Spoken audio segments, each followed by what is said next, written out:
This video is going to be about converse, inverse, and contrapositive statements. So let's start with two simple statements. Statement P, I am in Paris, and statement Q, I am in France. Now we can combine both of these into a single conditional statement. If P, then Q.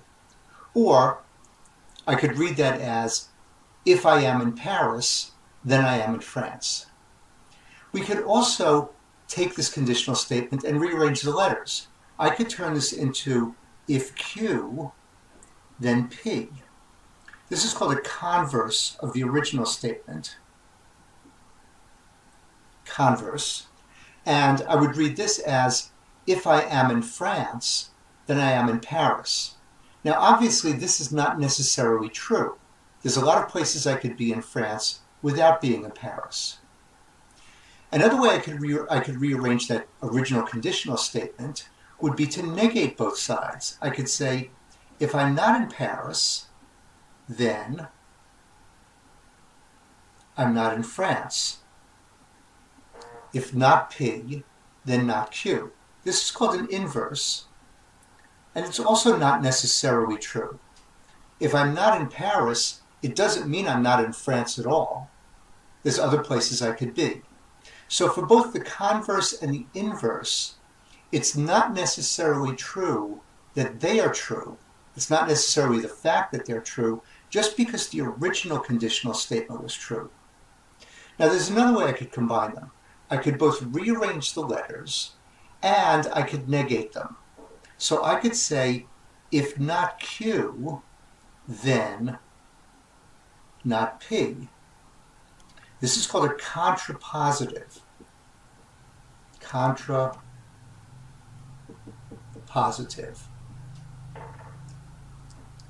And reading this with the original statements, I would say, if I am not in France, then I am not in Paris. And that makes sense. So if the original conditional made sense, if the original conditional was true, if I am in Paris, then I am in France, then the contrapositive is also true.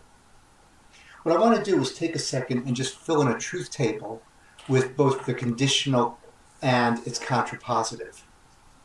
So I've got this started already. I've rewritten the original two statements. I am in Paris for P, and Q, I am in France. And I filled in columns for P and Q and the conditional. And remember, when you have a conditional, the only place the conditional is not true, the only place where it's false, is when you have a true statement and then a false statement. So let's see what happens with the contrapositive. Well, first we have to fill in not Q.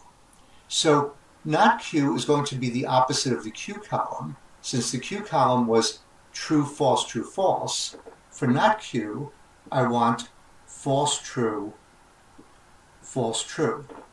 For the not P column, I just go over to the P column and reverse those letters also. So instead of true, true, false, false, I'm going to have false, false, true, and true. And now I want to fill in the contrapositive column. If not Q, then not P. Well, you realize, since I've got an if and then, this is also a conditional statement. The only place this conditional statement is going to be false is when I start out with a true and follow that with a false. So when not Q is true and not P is false, this contrapositive is going to be false. When both not Q and not P are false, the contrapositive is true. When not Q is false and not P is true, the contrapositive is true. And when they're both true, the contrapositive is true.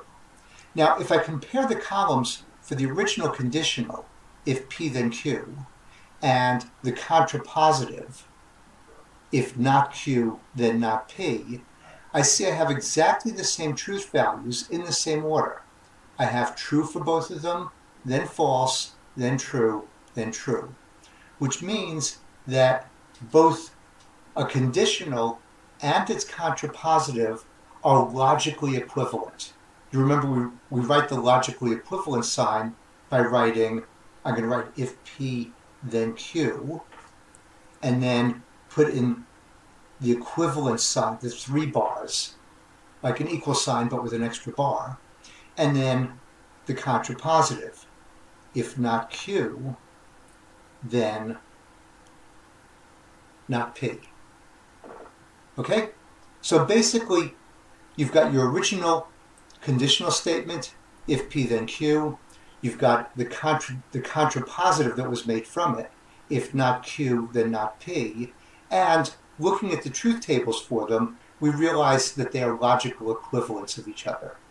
Okay, that's it for now. Take care, and I'll see you next time.